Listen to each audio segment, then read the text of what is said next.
नमस्कार, आप देख रहे हैं आज तक। मैं हूं आपके साथ रोहित सरदाना। शाम के 5 बजने वाले हैं और वक्त हो गया है दंगल का।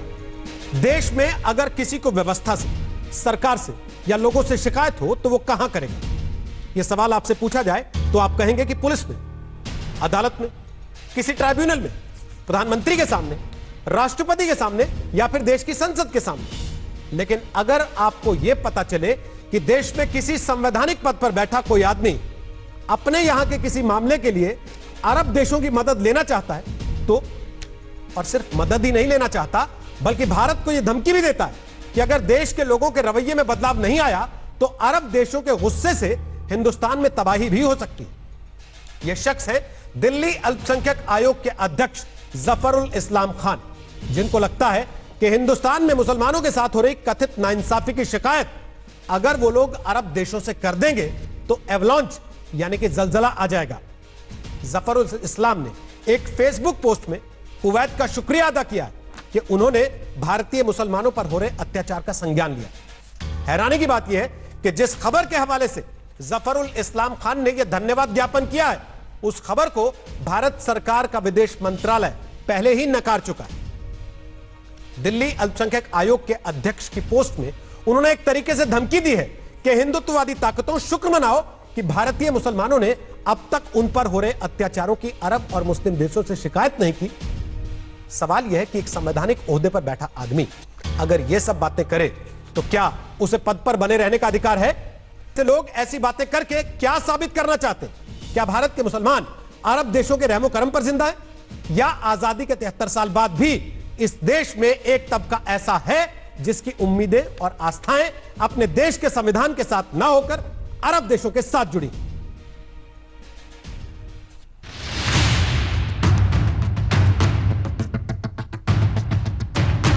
दिल्ली के अल्पसंख्यक आयोग के अध्यक्ष जफरुल इस्लाम खान अपनी एक चिट्ठी पर सवालों के घेरे में आ गए। उन्होंने फेसबुक पर जारी की गई चिट्ठी में लिखा है कि भारतीय मुसलमानों का साथ देने के लिए कुवैत का शुक्रिया।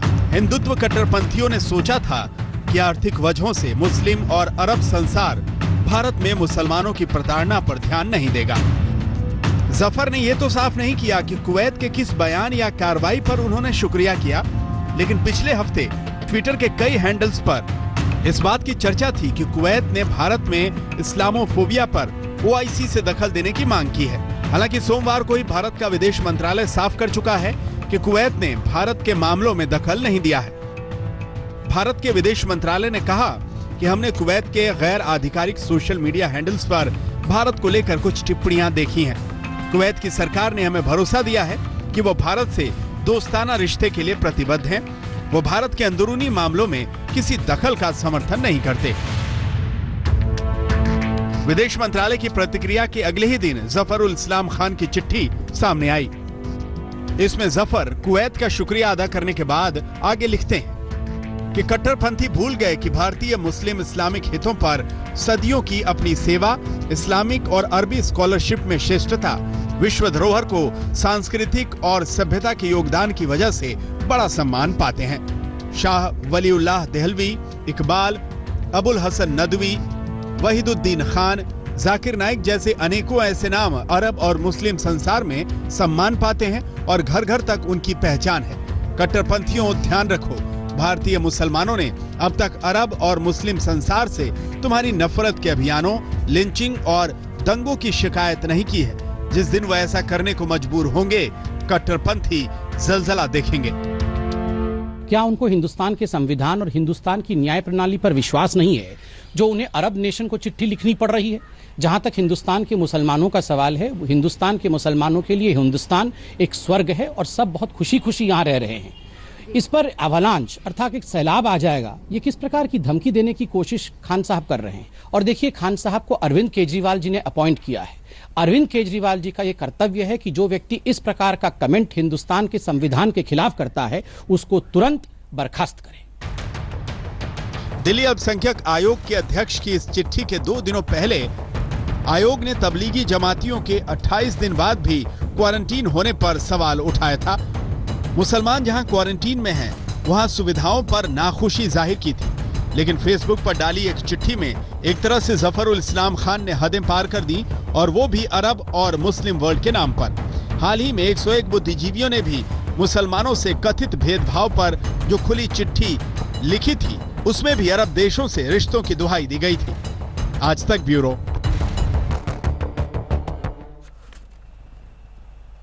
तो आपको बता दें कि दंगल में आज हमारे साथ कौन कौन से खास मेहमान हैं। हमारे साथ AR कोहली साहब हैं, जो कि पूर्व राज्यपाल हैं। हमारे साथ सबा नकवी हैं, वरिष्ठ पत्रकार हैं।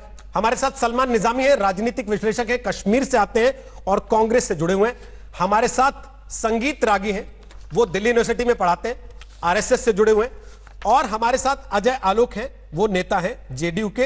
राजीव त्यागी कांग्रेस के भी हमारे साथ होंगे अब से कुछ मिनट के बाद। आप सबका स्वागत है दंगल में। सबसे पहला सवाल मेरा सलमान निजामी आपसे है। ऐसी क्या नौबत आती है कि इस देश में संवैधानिक ओहदे पर बैठे एक आदमी को, जिसे अल्पसंख्यक आयोग का अध्यक्ष बनाया गया एक राज्य में, वो ये कहता है कि हम अरब देशों से तुम्हारी शिकायत कर देंगे और फिर देखना इस देश में तबाही आ जाएगी। अपने मुल्क के लिए ऐसी बातें कौन करता है भाई? देखिए, सबसे बड़ी बात यह है कि ये हमारा इंटरनल मसला है, लेकिन OIC जो है, OIC ने एक स्टेटमेंट दिया, और ये बात जो है छुपी नहीं है कि हिंदुस्तान में जैसे पूरी दुनिया में कोरोना वायरस जो है स्प्रेड हुआ, कहीं भी उसको धर्म का नाम नहीं दिया गया। हिंदुस्तान एक वाइड जगह है जहां कोरोना वायरस को ट्रेंड में ये लिखा गया कि ये वायरस जहाद है। तो ये जहाद वायरस जो है ये क्या था? और दूसरी बात, आपने देखा कि अगर तबलीगी जमात से कोई गलती हुई है, हम कहते हैं कि बहुत से लोग ऐसे थे जो मंदिरों में भी लाखों की संख्या पे थे। आपने कल सूरत में देखा, हजारों की तादाद में माइग्रेंट लेबरर्स सड़कों पे थे, उन्होंने भी गाड़ियां जला दी। लेकिन आप पूरी कम्युनिटी को बदनाम कर रहे हैं और खासकर एक कम्युनिटी को टारगेट कर रहे हैं, और उसके बाद हम ये कहते हैं कि यहाँ हिंदुस्तान में जो वॉइसेस हैं, हमें मुझे नहीं लगता कि ये लाजमी है कि हमें बाहर की मदद लेनी चाहिए। हम यहाँ आप देखिए कि हमारे वहां जम्मू में आप देखिए, दो तरह की बातें क्यों करते हैं हमेशा? उसमें मुसलमान जो आप कश्मीर में रहते थे, पाकिस्तान जिंदाबाद करते थे और कहते थे कि नहीं मैं हिंदुस्तानी हूं। आज आप कह रहे हैं कि संवैधानिक पोस्ट पे बैठे आदमी को यह जायज नहीं है, लेकिन हिंदुस्तान में ऐसा कुछ हो रहा है। वो सारी बातों का कवर आप देते हैं, फिर कहते हैं कि नहीं उसको लिखना जायज नहीं है। सीधे सीधे दो टुक क्यों नहीं कह सकते कि भाई हिंदुस्तान के मामले में किसी भी तीसरे देश का दखल का मतलब नहीं बनता और इसकी निंदा होनी चाहिए। कोई भी आदमी जो ऐसी बात करता है, आप ही लोग अगर डिसोन नहीं करेंगे तो कई लोग तो खड़े हो जाएंगे ना इनके समर्थन में, ये देख के कि सलमान निजामी भी पैरवी कर रहे थे। आप मेरी बात सुनिए। मैं कह रहा हूं कि हिंदुस्तान की सरकार जो है, जो स्टेटमेंट दे रही है, जब OIC ने स्टेटमेंट दिया उसको रेस्पॉन्ड क्यों नहीं किया गया, क्यों नहीं इंश्योर किया गया? आपने सुना नहीं अभी हिंदुस्तान की सरकार का वर्जन आपको सुनवाया हमने स्टोरी में? अरब के साथ अच्छे आपने सुना नहीं क्या? या आप किसी भी फेक हैंडल से हुए ट्वीट को देखकर प्रतिक्रिया दे देते हैं और ये मान लेते हैं कि आप जिस दुनिया में रह रहे हैं वही सच है? आपने सुना नहीं भारतीय विदेश मंत्रालय का बयान? आपको सुनवाया अभी हमने। छुपा कैसे सकते हैं साहब? आपने सुना नहीं भारतीय विदेश मंत्रालय ने क्या कहा? सच्चाई कैसे छुपा सकते हैं? आपने सुना नहीं भारतीय विदेश मंत्रालय ने क्या कहा? विदेश मंत्रालय ने यह एश्योर किया देश के मुसलमानों को कि वो हमले नहीं होंगे। जो एक सब्जी वाले, अभी आप OIC पर थे कि OIC की बात पर विदेश मंत्रालय ने क्यों नहीं बोला? अब आप कह रहे हैं कि सब्जी वाले पर विदेश मंत्रालय क्यों नहीं बोल रहा? सब्जी वाले पर विदेश मंत्रालय नहीं बोलेगा, उस पर गृह मंत्रालय और पुलिस बोलेगी। सलमान निजामी क्या कर रहे हैं आप? तो क्यों नहीं बोल रही? क्यों नहीं बोल रही? प्राइम मिनिस्टर ने क्यों नहीं उसकी निंदा की? क्यों नहीं प्राइम मिनिस्टर कड़ी निंदा करते हैं? जब वो बार बार निंदा करते हैं तो प्राइम मिनिस्टर, होम मिनिस्टर कहां है? क्यों चुप्पी है? आप इतने वो क्यों नहीं बोलते कि भाई ये देश में ऐसी हालत तो है नहीं जितना आप दिखाने की कोशिश कर रहे हैं और आपको पता नहीं है चीजें क्या हो रही हैं। सीधे बोलिए ना कि आपको डर लग रहा है ये कहने में कि जफरुल इस्लाम ने असंवैधानिक काम किया है, उनको पद पर होने का कोई अधिकार नहीं है, उन पर कार्रवाई होनी चाहिए। ये कहने में आपको डर क्यों लग रहा है? क्यों कांप रहे हैं आप ये कहने में? कार्रवाई करना 56 इंच के सीने वालों का काम है, मेरा काम नहीं है। मांगने में भी डर रहे हैं आप तो। कार्रवाई करना तो बात की बात है, आप तो कार्रवाई मांगने में डर रहे हैं। मैं तो कहता हूं कि अगर आपको लग रहा है कि अरब देशों से आप ही की शिकायत न करते हो। आप जो है अपनी कारनामों को छुपाने के लिए, अपनी नाकामियों को छुपाने के लिए मुसलमानों को टारगेट कर रहे हैं। तो ये जो भाई साहब लिख रहे हैं वो नहीं है आपको सर, ये क्या कर रहे हैं? ये मुसलमानों की जय जयकार करवा रहे हैं क्या जो चिट्ठी लिखी है इन्होंने? लोग लाखों की संगीत रागी, तादाद में सड़क पे निकलते हैं सलमान और निजामी, वो प्रधानमंत्री को नहीं दिखता। ये जिन्होंने वो चिट्ठी रोहित लिखी, सरदाना को इन्होंने नहीं दिखता। जय जयकार गुजरात करवा दी में, क्या आपकी? जो सूरत में क्या इस हजारों की चिट्ठी के बाद तादाद में आपको लोग लगता है निकले। आपको सम्मान की नजर से देखेंगे लोग जब इसकी पैरवी करेंगे आप बैठ के? आपको फूलमाला पहनाएगी पब्लिक? ये तो इंटरनेशनल, कल यूएन के सबसे बड़ी बॉडी ने कहा कि हिंदुस्तान में इस्लामोफोबिया बढ़ रहा है। ये मैं नहीं कह रहा हूं, ये यूएस की रिपोर्ट आई है, मैं नहीं कह रहा हूं। आपकी देश की छवि इस सरकार ने खराब कर दी। आपके पास आई है। नफरत फैलाई इस देश में। क्या किया 6 सालों में? देश की नफरत छवि, के सिवा। हमारी इंटरनेशनल अखबार पढ़िए आप, उसमें देखिए देश की छवि को आपने कितना नुकसान पहुंचाया है। मेरा एक सीधा सा सवाल है आपसे, आप डर क्यों रहे हैं ये कहने में कि इन पर कार्रवाई होनी चाहिए? आप कह रहे हैं 56 इंच वाले कार्रवाई करेंगे, वो करें ना करें, आप तो मांगने में भी डर रहे हैं। या फिर आप सीधे बोलना क्यों नहीं चाहते कि मैं इनके पक्ष में हूं लेकिन मैं दिखा नहीं पा रहा हूं? मैं कहता हूं मैं पर्दे के पीछे से साथ दे रहा हूं। जैसा मैं हिंदुस्तानी बताता हूं अपने आप को, पाकिस्तान जिंदाबाद लिख के, वैसा ही मैं इनका विरोधी बता रहा हूं। विरोध में हूं कह के पीछे से समर्थन करता हूं मैं इनका। बोलिए ना। पहले नौबत नहीं आनी चाहिए कि दुबई को बोलना चाहिए कि इस्लामोफोबिया हिंदुस्तान में फैल रहा है। अच्छा, दुबई को बोलने से अच्छा ये बताइए ना, बोल रहा है आज सलमान जी बोल रहा है, सलमान प्रिंसेस बोल रही है, सलमान ये जी, नौबत क्यों आई? सलमान क्योंकि जी, हमारी सरकार ऐसे लोगों के साथ है जो लोग इस्लामोफोबिक हैं। सलमान जी भाजपा का एक सांसद कह रहा है कि भाई मुसलमानों से आप सब्जी मत खरीदिए। सलमान जी, उसकी कल ही लानत मलानत हम यहीं बैठ के कर चुके हैं अच्छे से। कल ही यहां बैठ के उसकी लानत मलानत कर चुके हैं हम अच्छे से। आपकी दिक्कत यह है कि आप जिस दिन खुद टीवी पर नहीं है उस दिन आप शायद आंख नाक कान बंद कर लेते हैं और आपको देखना सुनना बंद हो जाता है कि क्या हो रहा है। लेकिन जैसे इस्लामोफोबिया वर्ड आता है तो आप एकदम एक्टिव हो जाते हैं और आपको लगता है कि आज मेरा दिन आ गया और फिर आप पैरवी करने बैठ जाते हैं ऐसे लोगों की। लेकिन संगीत रागी, मेरा सवाल है कि आपने अरब देशों को चिट्ठी लिख भी दी, आजम खान भी गए थे एक बार यूएन हिंदुस्तान की शिकायत लेकर, तो क्या कर लेगा कोई? और इससे ये कौन सी जय जयकार करवा रहे हैं मुसलमानों की जिनके ये ठेकेदार बने घूमते हैं सलमान निजामी? रोहित जी एक चीज जान लीजिए कि अरब देशों से भारत को स्वतंत्रता, न्याय इत्यादि और सेकुलरिज्म के मामले पर कोई भी उपदेश लेने की आवश्यकता नहीं है। जिनके यहाँ स्वयं ये सब चीजें नहीं, वो दूसरे को, दुनिया को उपदेश नहीं दे सकते हैं। दूसरी बात, जो लोग दिल्ली माइनॉरिटी कमीशन के अध्यक्ष हैं, जो जलजला लाने की बात कर रहे हैं, उनको एक छोटी सी बात मान लेते हैं कि एक छोटा सा इजराइल पूरे अरब कंट्री ने मिलकर उस पर 3 आक्रमण किए, उसका कुछ तो बिगाड़ नहीं सके आज तक। तो भारत जैसे उपमहाद्वीप के आकार के देश को, इतनी बड़ी ताकत को वो क्या कर लेंगे, ये बताने की आवश्यकता नहीं है। तीसरी बात, मुझे दिल्ली माइनॉरिटी कमीशन के अध्यक्ष जफर इस्लाम के फेसबुक से कोई आश्चर्य नहीं हुआ है। हिंदुस्तान के बारे में, हिंदुस्तान के मुसलमानों के बारे में जो आपने एक बात कही थी शुरुआत में, एक तबका, मैं सारे मुसलमानों के लिए नहीं कर रहा हूं, लेकिन एक तबका ऐसा है आज भी, और वो बहुत बड़ा तबका है, जिसके मुंह पर संविधान है, दिल में अरबिस्तान है। मैं कहता हूं देश जरा इसको पहचान, क्या यही है उन मुसलमानों की पहचान? इसको जरा ध्यान में रखना पड़ेगा। नकाब जब उतरता है तभी चेहरा वास्तविक दिखता है। 70 साल के सेकुलरिज्म ने हमको यह बताया है कि देश के अंदर एक मुस्लिम समाज का एक तबका ऐसा है जिसकी लॉयलिटी भारत से ज्यादा अरब वर्ल्ड के प्रति है। तबलीगी जमात उन्हीं लोगों में है, जमीयत उलमा हिंद उन्हीं लोगों में से है, पीपीए ऐसे जो लोग, जो संगठन है, वो इन्हीं लोगों के संगठन है। और दुर्भाग्य है कि 70 साल के नकली सेकुलरिज्म ने इस देश को अंदर से इतना खोखला कर दिया है। आपने उनकी बात ध्यान से सुनी नहीं शायद।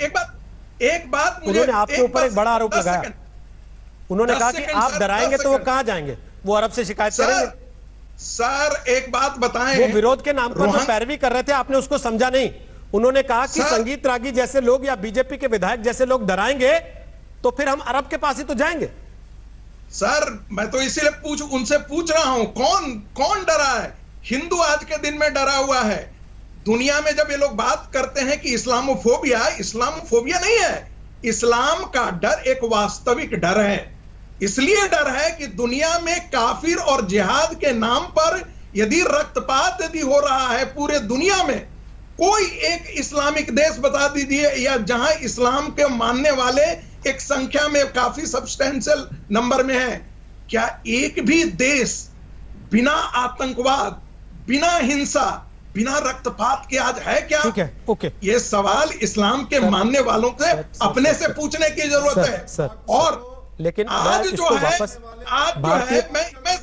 मैं सिर्फ इतना कहना चाहता हूं, भारतीय परिप्रेक्ष्य में ये बात भारतीय बहुत परिप्रेक्ष्य साफ। में लेकर आना चाहता हूं। आप उसको सर थोड़ा सा संगीत जी प्लीज, आप जानते हैं, आप अक्सर डिबेट्स में आते हैं, आप जानते हैं, और लोग भी हैं, पहले जरा वो अपने कमेंट्स कर रहे हैं, उसके बाद आपको फिर मौका मिलेगा, आप अपनी बात रख दीजिए, कोई दिक्कत नहीं है उसमें।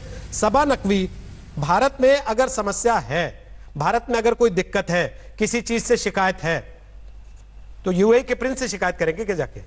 कुवैत को चिट्ठी लिखेंगे?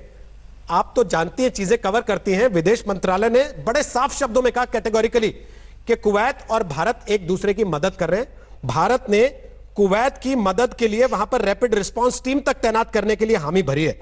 और अगर अनवेरिफाइड सोशल मीडिया हैंडल से कोई बातें आ रही हैं तो उनके आधार पर अपनी राय बना लेना उचित नहीं है। नमस्कार रोहित जी, मैं आपके कार्यक्रम में शायद पहली बार आई हूँ जी। तो एक दो चीजें मैं कहना चाहूंगी। सबसे पहले, हिंदुस्तान के मुसलमान हर चीज में हिस्सेदार हैं। ये जो एक तरीका बन गया है टीवी में, हम लोग बात ऐसे करते हैं जैसे हिंदुस्तान चल रहा है, फिर कुछ लोग हैं मुसलमान, उनके साथ कभी तकलीफ, उनके साथ कभी मुसीबत, कभी तब्दीली, कभी पितृभूमि, जन्मभूमि। मैं सब समझती हूँ कि क्या बात कर रही है। जो पहले वाले वही सावरकर वाला, उनका वो मक्का भी है, मदीना भी है, पितृ, वो मैं सब जानती हूँ। मैंने बीजेपी को 20 साल कवर भी किया है, इनके लीडर सबसे इंटरव्यू ले, ये सब जो हर चीज में आज मुसलमान हिस्सेदार है।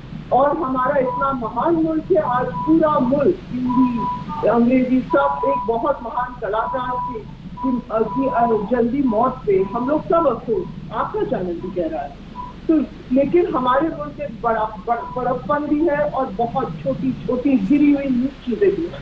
और वो आजकल बहुत देखने को हम, जो जिस तरह से हमारे कुछ एमएलए ने, एक भाजपा के एमएलए ने मुल्क को बेइज्जत किया, जिस तरह के बयान उन्होंने दिए, ये सब चीजें जो जिन्होंने हिंदुस्तान के संविधान पे ओथ लिया, कॉन्स्टिट्यूशन पे ओथ लिया, और उन्होंने इस तरह की चीजें कही, मेरे हिसाब से तो उनको निकाल देना चाहिए।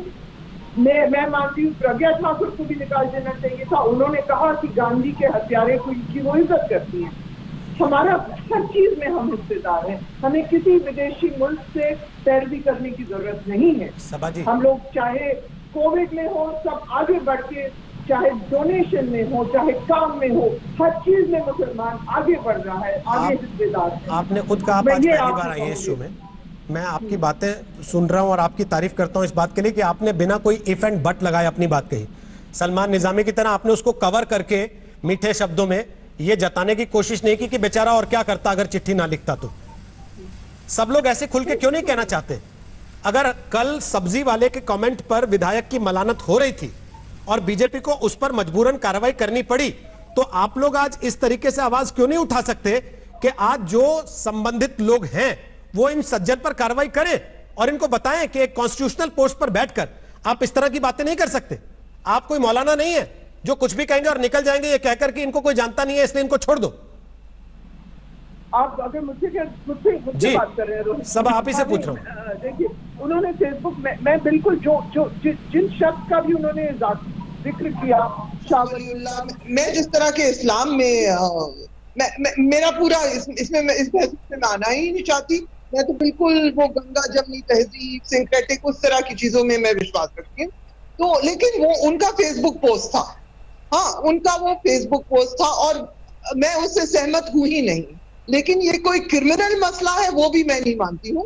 हालांकि मैं मानती हूँ जब कोई इलेक्टेड इंडिविजुअल जब वो कहे, नफरत की बात कहे और एक समुदाय से कहे कि आप ये मत करिए, आप यहाँ मत आइए, वो उसमें आईपीसी के सेक्शन में सीधा क्रिमिनल केसेस हो सकते हैं और उसको बीजेपी से तो निकाल देना चाहिए या पार्टी से तो निकाल देना चाहिए, लेकिन होगा नहीं, मैं ये भी जानती हूँ। लेकिन मैं अपनी बात रख रही हूँ, मैं बिल्कुल सहमत नहीं हूँ जो उन्होंने कहा है, उस तरह की उनको नहीं कहना चाहिए था। जैसे मैं कह रही हूँ, आज पूरा मुल्क एक बहुत महान आर्टिस्ट के लिए हम सब ये नहीं कि सिर्फ मुसलमान अफसोस कर रहे हैं, सब अफसोस कर रहे हैं। हम लोग सब ये जो हम लोग हिस्सेदारी कर रहे हैं, मैं आपको मैं इरफान खान को उतना ही सम्मान करता हूं जितना इस देश का कोई भी नागरिक सम्मान करता है, लेकिन मेरा दिल आहत होता है जब मैं मुस्लिम तबके के ही सो कॉल्ड ऐसे लोगों को जिनको दुनिया फॉलो करती है ये कहते हुए देखता हूं कि जो आदमी बली के खिलाफ अपनी बात कर रहा था उसको रमजान के महीने में ही जान गंवानी पड़ी। ऐसे लोग भी हैं। मैं उन बातों पे नहीं जाना चाहता क्योंकि आप फिर कह देंगे कि ऐसे लोगों को सुनता कौन है, इनको डिस्क्रेडिट कर दीजिए। डिस्क्रेडिट करने के लिए भी तो आप ही जैसे लोगों को आगे आना पड़ेगा ना। AR कोहली साहब, बीजेपी अपने विधायक पर कार्रवाई करे ना करे ये बीजेपी को तय करना, हमारा काम सवाल उठाना। हमने सवाल उठाया, उन्होंने उसको शो कॉज नोटिस जारी किया। जो संवैधानिक पोस्ट पर बैठा आदमी है, क्या उसकी कोई जिम्मेदारी नहीं है? क्या उसकी कोई जवाबदेही नहीं है? क्या उस पर कोई कार्रवाई नहीं करेगा?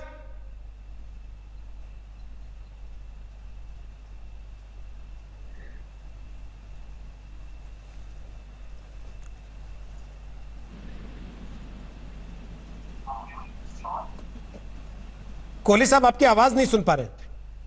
अगर कोई संवैधानिक पोस्ट पे है जी बोले, उसको हर शब्द को तोल के बोलना चाहिए जी, सोच समझ के बोलना चाहिए। ऐसी घटिया बात उन्होंने की है जिसे सुन के मन आहत होता है कि ये लोग संवैधानिक पोस्ट पे कैसे बैठे हैं। इनके ऊपर एक्शन होना चाहिए। जिसके भी वो अपॉइंटी हैं वो सरकार उन पे एक्शन ले। मैं पहली बात कर दूं, हिंदुस्तान में 18 करोड़ से ज्यादा मुसलमान है। वो इस देश का पूरा भागीदार है। वो इस देश का नागरिक का बराबर का हिस्सेदार है।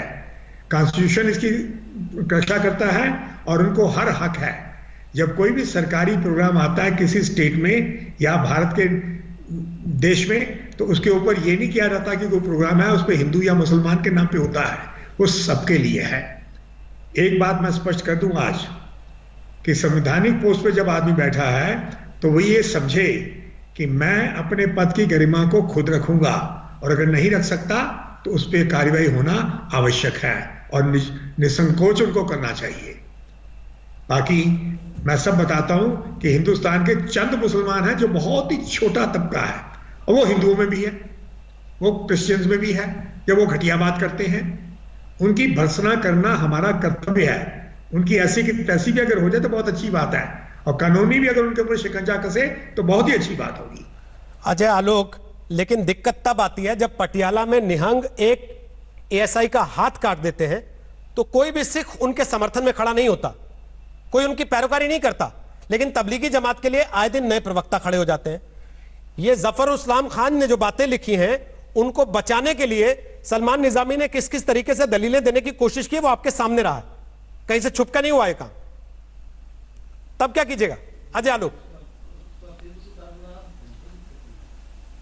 देखिए रोहित, ये कोई नई बात नहीं है। जब तबलीगी जमात का मामला आया था उस वक्त भी लगातार 29-30 मार्च से हम इस तरह की कमेंट सुन रहे हैं और हम लोग शुरू से कहते थे कि तबलीगी जमात मतलब मुसलमान नहीं है। अब इसको किस फ्रेम में इसको फ्रेम्ड किया गया और इस्लामोफोबिया की चर्चा शुरू हुई। कुवैत से एक ट्विटर हैंडल शुरू हुआ, कुवैत और दुबई और हर जगह से इसको इस्लामोफोबिया पिछले 5-6 दिन से इसको ट्रेंड करवाया गया। तो ये यहाँ के रहने वाले मुसलमानों को समझ में नहीं आता है कि ये जानबूझ के किया जा रहा है। और खासकर अल्पसंख्यक आयोग के अध्यक्ष, दिल्ली सरकार के नुमाइंदे अरविंद केजरीवाल जी के चहेते, उनको तब ये बात याद नहीं आ रही थी जब अरविंद केजरीवाल जी शुरुआत के 7-8 दिन तक लगातार तबलीगी कहते थे कि इनके कारण केस बढ़ गए, मरकज के कारण केस बढ़ गए। उस वक्त उनको समझ में नहीं आया था, उस वक्त उन्होंने अपना प्रोटेस्ट जाहिर नहीं किया। आज जो ये बात कह रहे हैं, लोग कह रहे हैं कि मैंने तो इसमें तो कोई शक ही नहीं है कि अल्पसंख्यक आयोग के अध्यक्ष हैं, तत्काल LG को और चीफ मिनिस्टर को उनको अपने पद से हटा देना चाहिए इस तरह की कम्युनल बातें करके, और खासकर भारत के मामला को कुवैत को धन्यवाद देने के लिए, जबकि कुवैत सरकार ने साफ कहा है कि हम कोई अंदरूनी मामले में दखल नहीं देंगे। हद तो तब हो गई जब इन्होंने ओमान की प्रिंसेस को भी लपेटा, मोना जबिहाद को। उनका खुद का ट्वीट है कि मैंने ऐसा कुछ नहीं बोला, यह फेक न्यूज है। तो इस तरह से इन लोगों ने डेलिबरेट सोची समझी राजनीति के तहत, ये पक्का न पक्का ये पाकिस्तान सपोर्टेड होगा, क्योंकि अभी पाकिस्तान की बात OIC ने माननी बंद कर दी थी। कुछ दिन पहले हम सबको ये विदित है कि OIC ने भारत का समर्थन किया था, पाकिस्तान का नहीं किया था। और आज ये डेलिबरेट साजिश के तहत OIC देशों में कंफ्यूजन फैला के भारत के रिश्ते खराब करने की साजिश क्यों नहीं हो सकती है? और ये किसने ये शुरू किया है? और मुझे अफसोस है कि अगर देश का हमारा बुद्धिजीवी वर्ग, खासकर मुस्लिम बुद्धिजीवी वर्ग, अगर इस बात को प्रमोट करता है तो, क्योंकि भले ये देश उनका भी है, ये देश सिर्फ हम लोग का नहीं है, मुसलमानों का भी है, हिंदुओं का भी है, सिख का भी है, ईसाई का भी है। तो इस मानसिकता से बाहर निकलिए। ये एक साजिश है जिससे भारत के रिश्ते को खराब करने की कोशिश की जा रही है और आप उस साजिश का हिस्सा बन रहे हैं, ये कहते हुए कि बीजेपी सरकार ने ऐसा माहौल बना दिया। तो बीजेपी सरकार को बदल दीजिए ना, चुनाव के बाद चुनाव आएंगे, बदल दीजिए अगर माहौल बीजेपी सरकार ने खराब किया है तो। लेकिन इस तरह की बातें करके ये माहौल तो ठीक नहीं होगा, माहौल तो और बिगड़ जाएगा।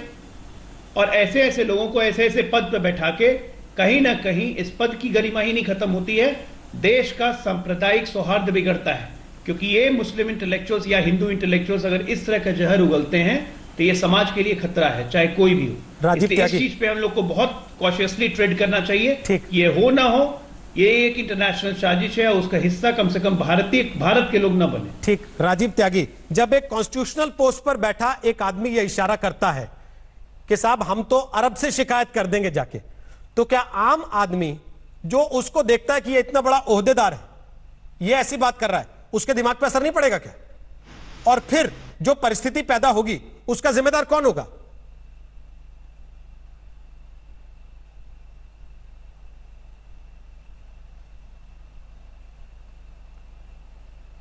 सर आवाज नहीं आ रही है त्यागी जी आपकी।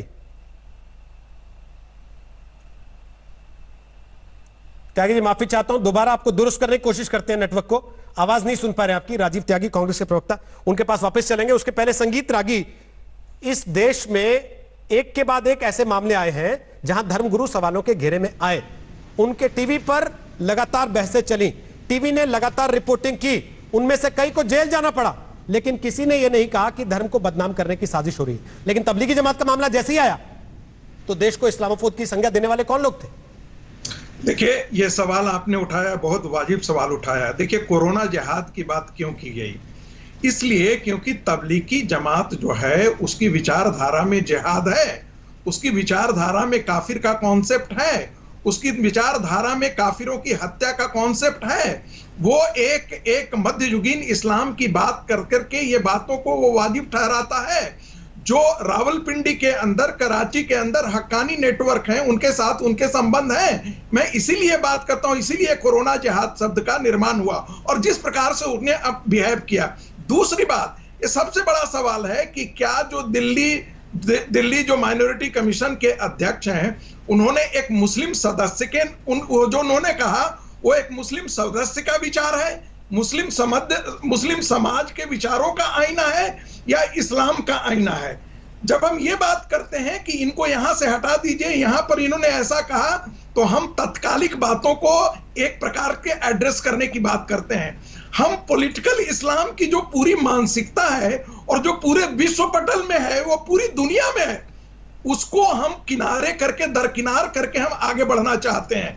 मैं सिर्फ इतना कह रहा हूं कि भारत के समाज में इस्लाम की जो वो जिहाद की सोच है, वो पैन इस्लामिज्म, जिसे अंबेडकर इस्लामिक ब्रदरहुड कहते थे या ये लोग भी कहते हैं, जो सलाफी इस्लाम के अंदर भी है, उसके मानने वाले विचारधारा की मानसिकता भारत के मुसलमान समाज के अंदर है। ठीक। और वो लोग हैं जो निजामुद्दीन औलिया के मानने वाले को भी काफिर कहते हैं, जो अहमदिया मुसलमानों को भी काफिर कहते हैं। तो हिंदुओं उनके लिए कितना बड़ा काफिर है और हिंदुओं का देश कैसे काफिर का देश है, ये सिर्फ समझने की बात है। आपका सवाल मैं सबा नकवी से पूछ देता हूं, उसके बाद सलमान निजामी आपके पास आऊंगा। सबा नकवी जो बात ये कह रहे हैं, अगर कुछ लोग ऐसे हैं और होंगे, आप उनको मानती होंगे, इस बात को स्वीकार करेंगे, इनकार नहीं करेंगे आप, मुझे यकीन है कि ऐसे लोग हैं कुछ, एक तबका होगा, वो चाहे जमात की शक्ल में हो या किसी और शक्ल में हो, उसको डिसोन करने की जिम्मेदारी, उसको डिसोसिएट करने की जिम्मेदारी, उसको समाज से अलग रखने की जिम्मेदारी किसकी है? मेरी है, कोहली साहब की है, संगीत रागी की है, या आपकी और सलमान निजामी की है?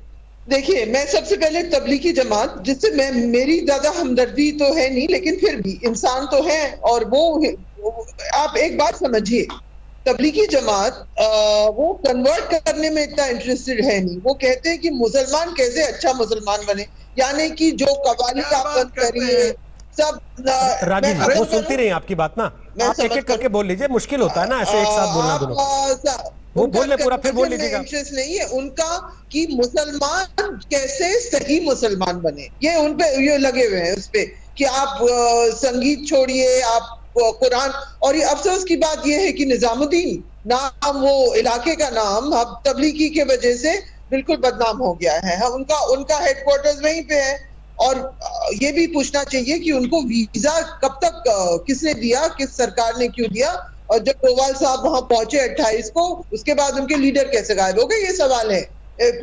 हम लोग सब पूछ सकते हैं। लेकिन ये लोग दुनिया भर, इनका काम क्या है, वो जाएंगे, प्रीच करेंगे, कहेंगे कि आप बिल्कुल सिंपल लाइफस्टाइल, 5 बार नमाज पढ़िए, बिल्कुल प्योरिटन, आप इस तरह के कपड़े के पहनिए, क्योंकि कहा जाता है कि प्रॉफिट के जमाने में लोग इस तरह के पजामे, वो दाढ़ी जिससे अच्छा नहीं है, इस तरह की उनकी बिलीफ सिस्टम है। और लेकिन उनका जोर ये है प्योरिटानिकल सिंपल लाइफस्टाइल, और मुस्लिम को दिखाएं कैसे अच्छे मुस्लिम हो। उनका एक गोल नहीं है। लेकिन उनका अच्छा मुसलमान आपको पसंद नहीं है, आपको सूट नहीं करता। नहीं, मैं आपको बताऊं, जो इन्होंने आपके प्रीवियस स्पीकर जानते नहीं है, उनका एक गोल जो नहीं है कि वो, इसीलिए उनको सारे रेजीम उनको सपोर्ट करते हैं। वो पॉलिटिकल इस्लाम जो जिहाद ओवरथ्रो की बात करता है, वो इसमें नहीं है। ये लोग इसलिए इनको वीजा मिलते हैं। तो सबा जी, सबा जी को उनको मेरा एक सेकंड मेरे को सवाल, संगीत जी प्लीज, मैं मानता हूं, संगीत जी मैं जानता हूं आप पॉलिटिकल इस्लाम पढ़ाते हैं, लेकिन इसका मतलब ये नहीं है ना सर कि आप थोड़ा प्लीज एक एक करके बात कर लेते हैं, थोड़ा अच्छा लगेगा, सबको समझ में भी आएगा। तो करते हैं इस्लाम मुस्लिम की तरफ। सबा जी, इनका गोल जो है, सबा नकवी, मैं आपकी सारी बातें मान लूंगा, लेकिन इसको आप कैसे जस्टिफाई करेंगी कि मैं अरब देशों को चिट्ठी लिखूंगा और मैंने अगर हिंदुस्तान के मुसलमान ने तय कर लिया और अरब देश यहाँ पे जलजला ला देंगे, इसको कैसे जस्टिफाई कर देंगे, चाहे वो कोई प्योरिटेरियन बात करते हो, जिहाद की बात ना करते हो? मैं कहां जस्टिफाई कर रही हूँ? मैं बिल्कुल नहीं जस्टिफाई कर रही हूँ। मेरी राय बीच की, मैं सबसे पहले बार बार कह रही हूँ, हर चीज में मुसलमान हिस्सेदार है। वो आर्टिस्ट है, वो म्यूजिशियन है, वो संगीत लिख रहा है। तो ऐसे लोगों से डिसोसिएट करने की जिम्मेदारी खुद को किसकी है? मेरी है। मैं लोगों को बताता रहूं कि ये सच्चा मुसलमान नहीं है, या आप बताएंगे, या कोई मौलाना फतवा देगा उसमें? मैं क्यों कौन क्यों बताया भाई? आप क्या सबके लिए फतवा मतलब? नहीं तो फिर आपको ये बुरा क्यों लगता है कि तबलीगी जमात की वजह से सबको एक जैसा समझा जाता है? अगर आप अपने को डिसोसिएट नहीं करेंगे तो फिर सब आपको वैसा समझेंगे। आप कह रहे हैं कि सबको एक जैसा समझा जाता है? नहीं, मैं कह रहा हूं अगर कोई गलत है तो आप लोग गलत कहिए, तो तब तो लोगों को पता लगेगा।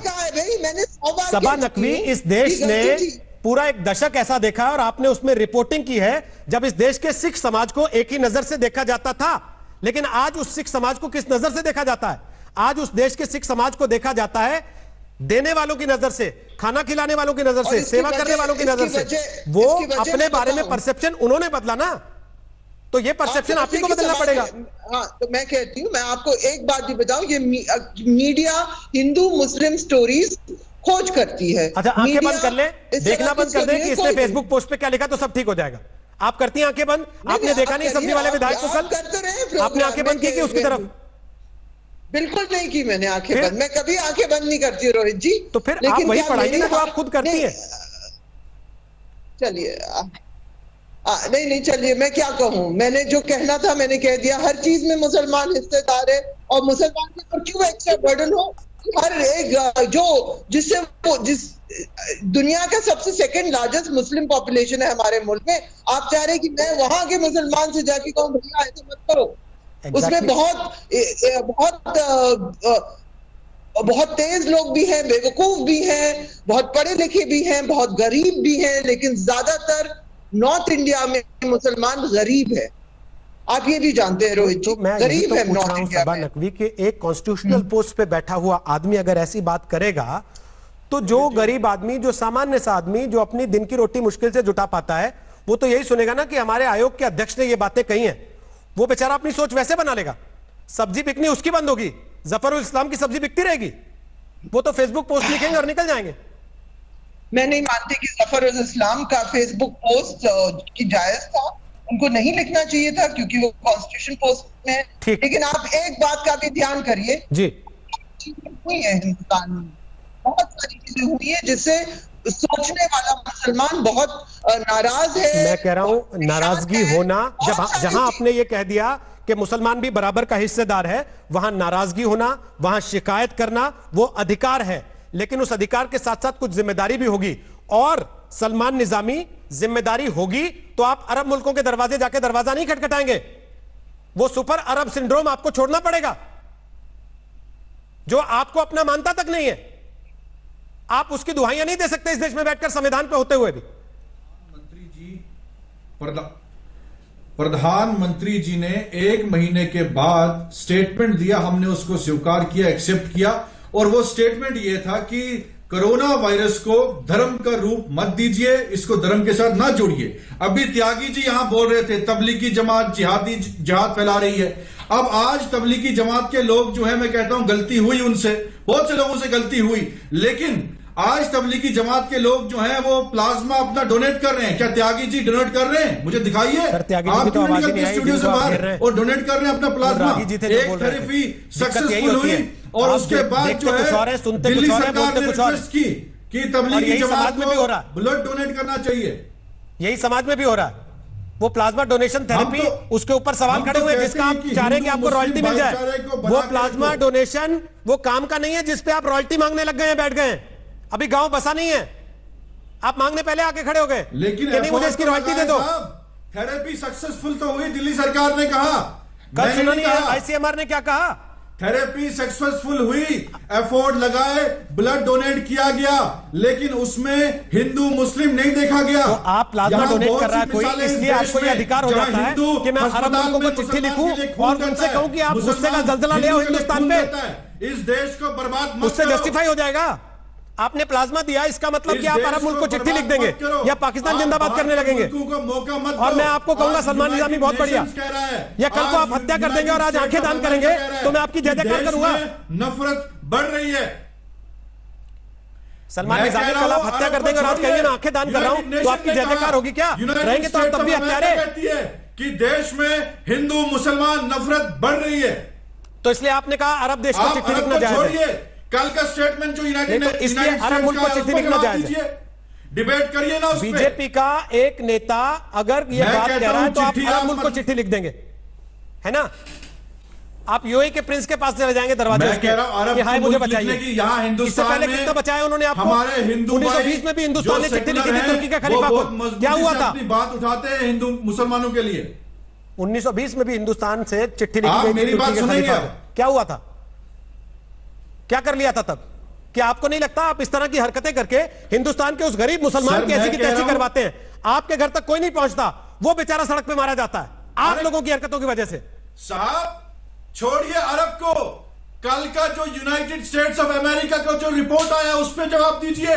वो कह रहा है कि 2002 से आज तक इतने हादसे हुए, 2014 और आज तक जो है मॉब लिंचिंग हुई। क्या इसको आप छुपा सकते हैं? तबरेज अंसारी हो, अखलाक हो, पहलू खान हो, उसकी लिंचिंग हुई। हर दिन टीवी पे बोला जाता है कि मुसलमान आतंकवादी हैं, जिहादी हैं। इसको आप रोक सके? सलमान, आपने मौका दिया बाहर के मुल्कों को आवाज उठाने के लिए, आपने इस देश को बदनाम किया, आपने इस देश को लेट डाउन कर दिया। 100 बातों से सहमत हो जाऊंगा, लेकिन उसके बाद भी वो सवाल जस का तस रहेगा। राजीव त्यागी आ गए, एक सवाल लेने की कोशिश करता हूं। आप उनको बार बार याद कर रहे थे, उन तक आवाज जारी है। अगर राजीव जी, अगर आप मुझे सुन पा रहे हैं, मुझे उम्मीद है सुन पा रहे होंगे। 100 बातों पर भी क्या यह जस्टिफाई हो सकता है कि कोई अरब मुल्कों को चिट्ठी लिखने की धमकी दे और कहे कि शुक्र मनाओ हिंदुत्ववादियों की हमने अरब मुल्कों से नहीं कहा वरना यहां जलजला आ जाता? क्या उनकी बात को मान्यता दी जा सकती है? वो भी एक संवैधानिक पोस्ट पे बैठे हुए। जिस भी व्यक्ति ने कृत्य किया है उस व्यक्ति की पार्टी का जो ऑफिशियल प्रवक्ता है उस पर स्पष्ट बताया कि कांग्रेस पार्टी ये मानती है कि ये सरासर गलत है। देश में संविधान है और देश के संविधान से लेकर के, देश की आजादी से लेकर के देश को 72 साल में प्रगति की राह पर लाने का कार्य हिंदू, मुस्लिम, सिख, ईसाई प्रत्येक भारतीय ने किया है। लेकिन कुछ लोग हैं जिनके लिए एक शेर पढ़ देता हूं, कोई हिंदू, कोई मुस्लिम, कोई सिख, कोई ईसाई है, हमने इंसान बनने की कसम खाई है। तो ये लोग, कुछ लोग हैं दोनों तरफ से, हिंदुओं में भी है, मुसलमानों में भी हैं, जो दोनों तरफ से आग लगाते हैं और मरता है आम हिंदुस्तानी, मरता है आम हिंदू, मरता है आम मुस्लिम। मैं बहुत स्पष्ट कहना चाहता हूं, सलमान निजामी के किसी भी वक्तव्य का कांग्रेस पार्टी से कोई लेना देना नहीं है। कांग्रेस पार्टी अपने आप अपना वक्तव्य दे सकती है। त्यागी जी, मैं आपको एक चीज दुरुस्त कर देता हूं। आप यहां पर कांग्रेस पार्टी के आधिकारिक प्रवक्ता के तौर पर हैं। ना ही सलमान निजामी को हमने आधिकारिक प्रवक्ता के तौर पर बिठाया है, ना ही उनका परिचय दिया है आधिकारिक प्रवक्ता के तौर पर। नहीं, मैं आपको पहले दुरुस्त कर देता हूं। इसको कह रहा हूं, देखिए इसलिए इसको कह रहा हूं कि सलमान निजामी को कई बार कोट कर दिया जाता है कि कांग्रेस को डिफेंड करते हैं, तो कांग्रेस को डिफेंड ना करें। कांग्रेस डिफेंड करने के लिए अपना सक्षम है। 21 तारीख को रोहित जी, 21 तारीख को मैंने ट्वीट किया था, देश के नागरिकों से अपील, देश के हिंदुओं को, आम मुसलमानों की रक्षा के लिए और देश के मुसलमानों को अरब देश के ताकतवर व्यक्तियों के किसी भी बात बयान पर ध्यान नहीं देने के लिए तैयार रहना होगा। मुल्क के दोनों ही धर्मों के एक दूसरे को प्यार करने वाले ज्यादा बड़ी संख्या में है। त्यागी जी, दो चीजें आपने इस पर ट्वीट किया, उसके लिए आप बधाई के पात्र हैं, लेकिन दो चीजें। एक, कुवैत से आने वाले जिन कथित बयानों का हवाला देकर सलमान जी खुश हुए, या इन सज्जन ने, जफरुल इस्लाम ने इतनी बड़ी चिट्ठी लिख दी अरब मुल्कों को, वो किसी आधिकारिक हैंडल से नहीं, किसी फर्जी हैंडल से डाली गई चीजें थी। जो बातें सलमान निजामी लगातार पिछली काफी देर से कह रहे हैं कि अमेरिका ने कहा, अमेरिका ने कहा, अमेरिका ने कहा, तो वो USCIRF के स्टेटमेंट हैं, वो अमेरिकी सरकार के स्टेटमेंट नहीं है, अमेरिकी सरकार के बयान नहीं है। अजय आलोक, अगर किसी का भी बयान उठाकर, किसी की भी बात उठाकर जिसका कोई आधिकारिक औचित्य नहीं है, सलमान निजामी या जफरुल इस्लाम देश को बदनाम करने की कोशिश करेंगे, तो उन पर क्या कार्रवाई होनी चाहिए? देखिए, कार्रवाई तो जो करनी है वो अरविंद केजरीवाल जी को करनी है, दिल्ली के लेफ्टिनेंट गवर्नर को करनी है। वो क्या कार्रवाई करेंगे अब ये उनके विवेक पे निर्भर करता है। लेकिन मुझे ये समझ में नहीं आता है कि इन्होंने चिट्ठी भी लिखी तो किसको लिखी? OIC को रेफर करते हुए कुवैत को चिट्ठी लिखी। OIC है क्या? सलमान निजामी से मैं पूछना चाहता हूं, क्यों नहीं OIC की आज तक आवाज निकली जब चीन के जिनजियांग में आपके मुसलमानों भाइयों को कत्लेआम कर दिया जाता है? क्यों नहीं OIC ने आज तक आवाज उठाई जब पाकिस्तान में अहमदिया मुसलमान और बाकी मुसलमानों का कत्लेआम होता है? OIC चुप रहता है। Double standard. OIC इतना कमजोर मुल्क है और OIC के ज्यादातर सदस्य, 57 सदस्य में 55 सदस्य तो भारत के समर्थन में है जी। कुछ दिन पहले OIC को अपनी हकीकत पता चल गई थी जब पाकिस्तान के न चाहने पे भी OIC ने भारत का साथ दिया था। दुबई में सर्वोच्च सम्मान हमारे प्रधानमंत्री को दे चुका है OIC। तो ऐसे ऐसे लोगों के ट्रैप में फंस के आप उनकी वकालत न करें। ये देश की स्वाभिमान और देश का बात है। जैसा कि अभी राजीव त्यागी जी ने कहा कि देश के आगे कुछ नहीं है। ठीक, ऐसे ऐसे लोग जो हरकत करते हैं कि अपने देश के मामले को उठा के कुवैत या अरब में जाएंगे, तो फिर क्या बात रहेगी? कल तो पाकिस्तान चले जाइए, बोलिए कि उनके पास तो न्यूक्लियर वेपन है, कुछ करोगे जिहादियों तो पाकिस्तान न्यूक्लियर वेपन चला देगा। ये तो वही मानसिकता हो गई ना। ठीक, तो इससे ज्यादा दूषित मानसिकता क्या हो सकती है? तो ये एक सुर में सबको कंडेम करना चाहिए। ठीक, चाहे कुछ भी हो, इस सुर में नहीं आना है। ठीक, देश रहेगा, सबको ही है। आपका भी देश है, हमारा भी देश। कुवैत या अमेरिका के नाम पर किसी भी अनाधिकारिक हैंडल से आने वाले बयानों को देखकर खुशी से उछल पड़ने वाले लोगों को इस बात पर ध्यान देना चाहिए कि औपचारिक तौर पर उन देशों ने भारत के लिए क्या स्टांस रखा है, और अगर वो किसी फर्जी बयान को आधार बनाकर खुश होकर अपने ही मुल्क को निशाना बनाने की कोशिश करते हैं, तो असल में अपने देश के नागरिकों का नुकसान वो कर रहे हैं। असल में इस्लामोफोबिया वो खुद खड़ा कर रहे हैं, जबकि दावा वो ये करते हैं कि वो खुद धर्म के ठेकेदार हैं। नमस्कार, मैं हूं अंजना ओम कश्यप। हमें उम्मीद है ये वीडियो आपको पसंद आया होगा। लेटेस्ट खबरों के लिए यूं ही देखते रहिए आज तक, और इस वीडियो के पसंद आने पर लाइक, शेयर एंड सब्सक्राइब करना ना भूलें।